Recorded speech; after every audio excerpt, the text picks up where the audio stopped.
How to spend money and stay happy. Whether it is student loans, car loans, credit card loans, health loans, or whatever, many of us are drowning in debt. This makes it look like living without worrying about money is a fantasy.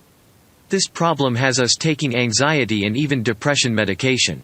This read teaches you how to use the No Spend Challenge to reach your financial goals faster and help transform your spending habits so you can stick to a budget.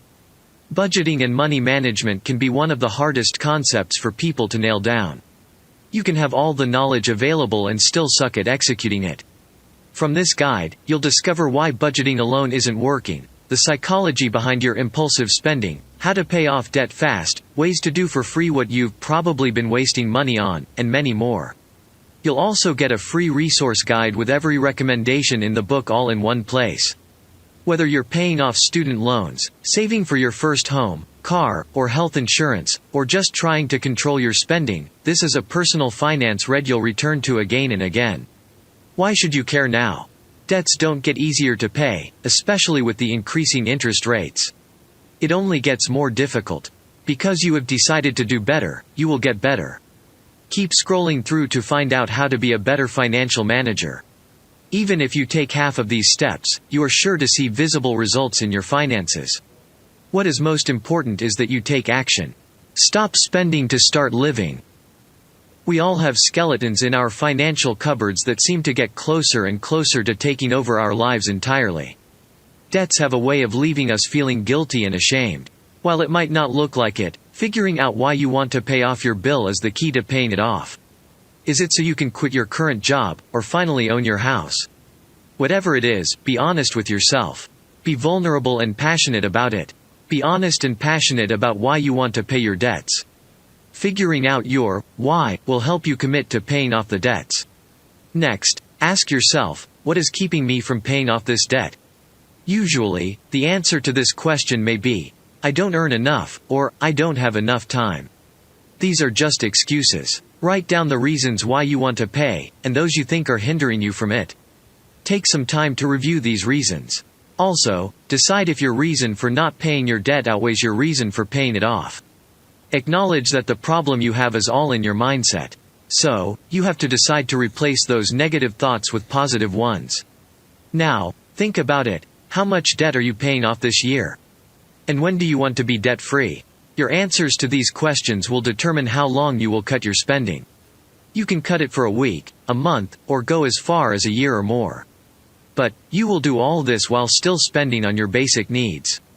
So, set a goal for yourself, and believe that you can and will make it work. Budgeting isn't something you do once and forget about it. Financially free people budget forever. That should tell you something. Yes, it takes discipline, but that is why you're reading this. Because you're ready. Which begs the question of why it is so hard to stay committed to a budget.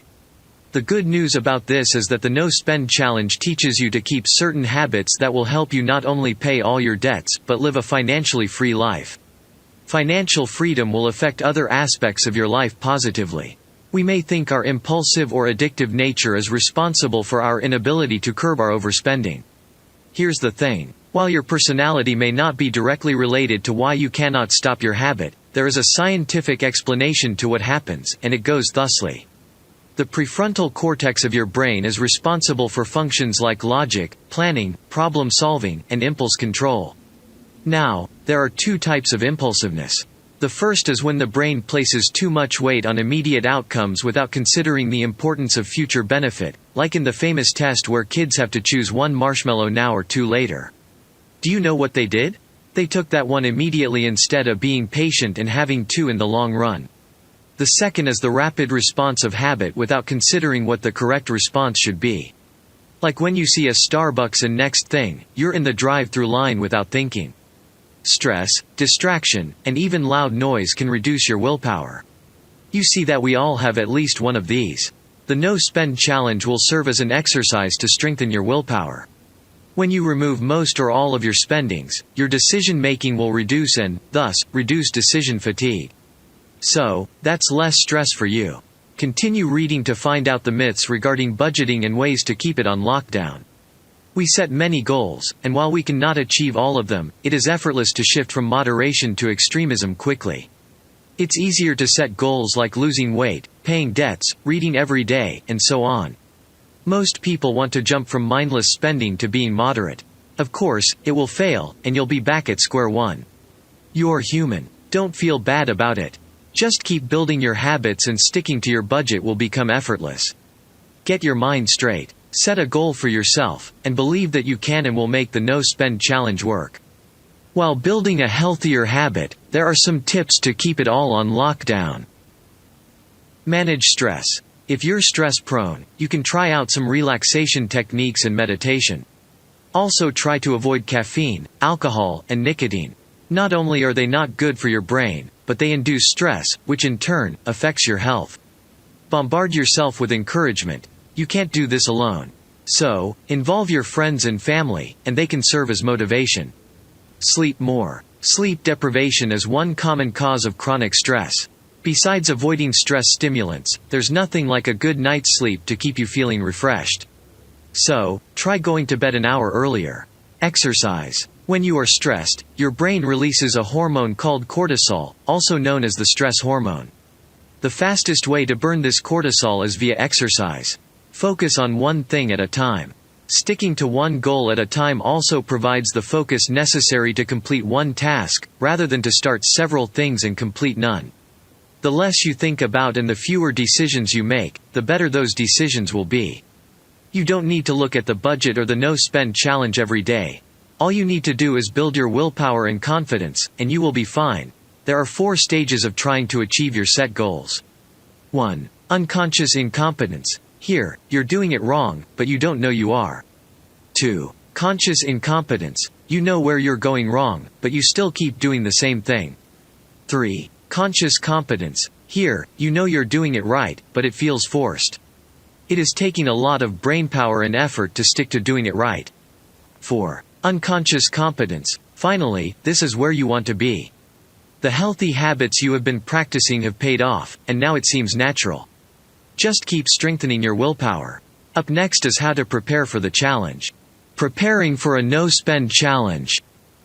Having a successful no-spend challenge requires a lot of training. By now, you have figured out why you are doing this. Next is to decide the duration of the challenge. Choose what you won't be spending your money on, and make your budget.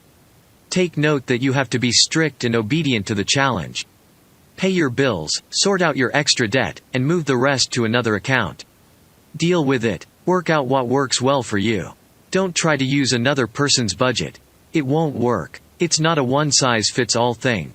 Some tips that will help you are: pick out some particular things that you won't be spending money on.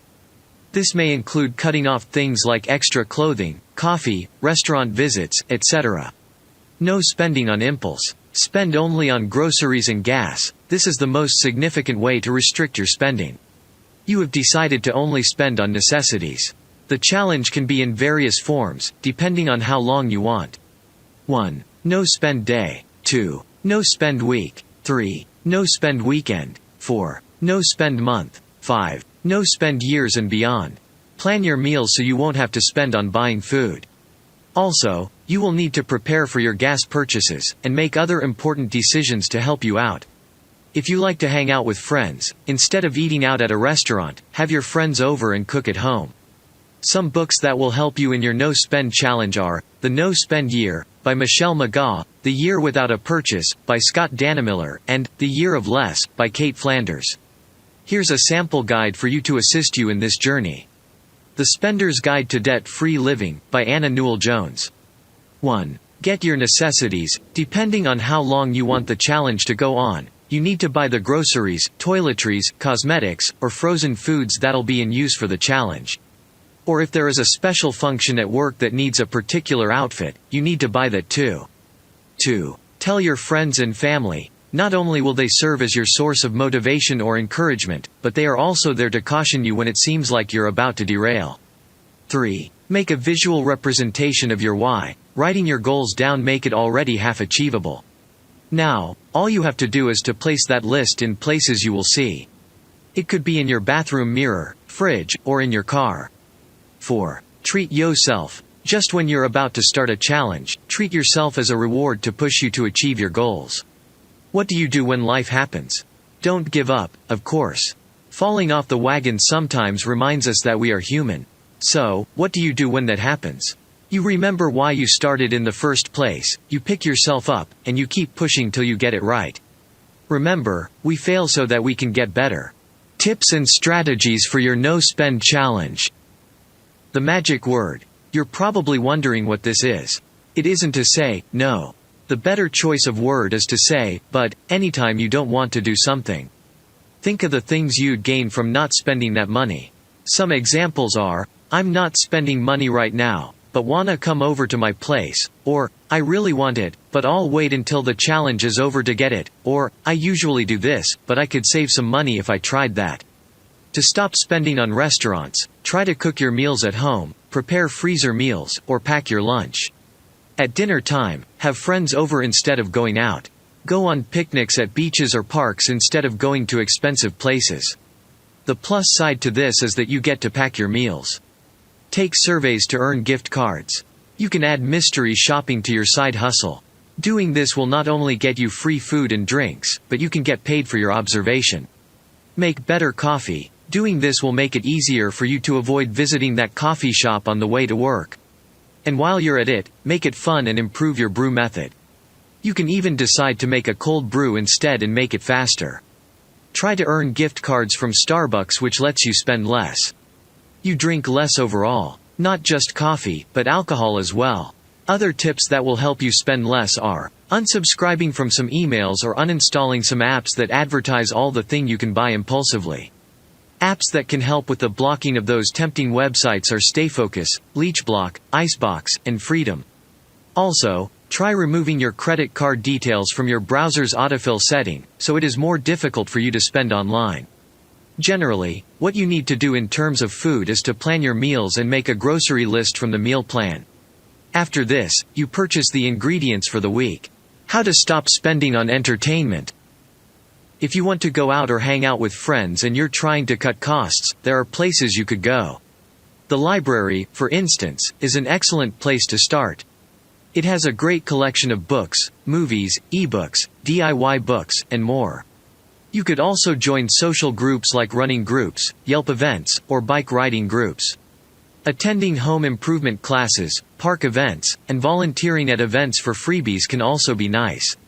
Activities that can prove to be fun and serve as sources of extra cash are hosting a pantry party, clothing swap, movie night, making art, and exercising. Having a Bible study with your friends can be fun as well if that's your kind of thing. Other parties that can allow you to bond with your friends and family while saving money are a mystery party, listening party, having a yard sale, or a grill out where everyone contributes to the event. Spending less and making more. To spend less on your grocery shopping, buy from stores that give the best values for your price. Stores like Winco Foods, ShopRite, Fairway, and Market Basket fit this description. Learn how to make bulk purchases, especially during sale periods, and buy frozen if you can. Also, you can grocery shop online, use up your pantry, and cook up meals with ingredients that you have ignored for so long. Finally, if you have done all this, the last thing you'd want to try is to stop buying pricey brands of groceries. Go for generics, which are all almost the same anyways. For auto insurance, you have to meet your insurance provider to negotiate a reduction of your bills. Be ready to get a no at first. Don't give up. Keep going back to talk with the provider. Eventually, one of two things will happen. It's either they agree to drop your insurance costs, or if they don't accept, you can move to another insurance provider whose offers are more affordable. To reduce your electricity, water, and gas bills, try to turn off appliances that are not in use, reduce your shower time, and use power-saving bulbs. You don't have to use cable. Netflix can be your substitute. For your healthcare insurance, you can find a cheaper substitute.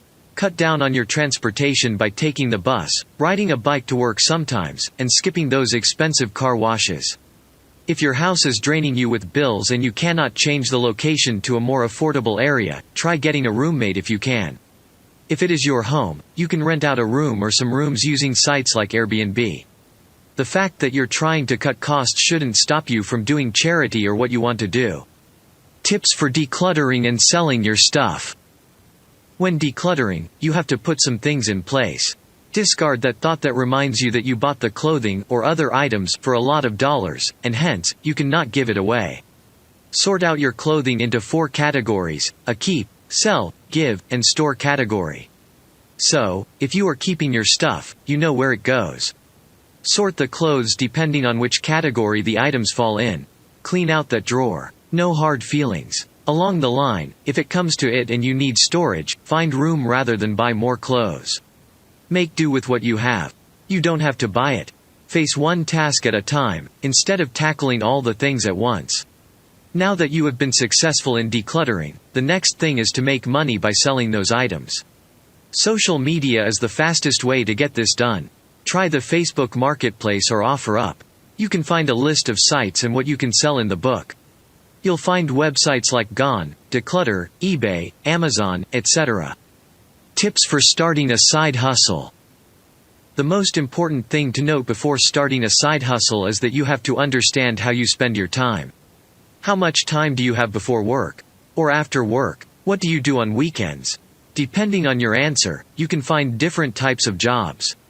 If you're looking to start something early in the morning or late at night, you can try out babysitting, driving an Uber, teaching English, bartending, or waiting tables. If you are only free on weekends and are looking to make extra money, try pet sitting, home cleaning, furniture moving, or yard work. Make some extra cash by renting a room on Airbnb or reselling used furniture, used pieces of equipment, or gadgets on eBay and Amazon. You can do all this, or you can sit pretty at home and make some money transcribing audio, proofreading, teaching a course, selling your designs, or being a virtual assistant as made available by many websites. Conclusion. At this point, you should be feeling empowered. The most common mistake some of us make is to venture into all the things we want to do at once. You should not make this mistake. Make your focus as narrow as possible to help make your goals more achievable. This way, you get to follow the progress. Start first from a smaller process, a no-spend day or week, before migrating to the more extended periods. As you complete several challenges, reflect on what you value to give you a better idea of what you want to spend money on. Try this. There's nothing as good as deciding to be better and taking steps to be better. If you're going through with this, learn to acknowledge every win. Buy yourself that latte as a celebration. Keep up that positive mindset and look forward to future challenges.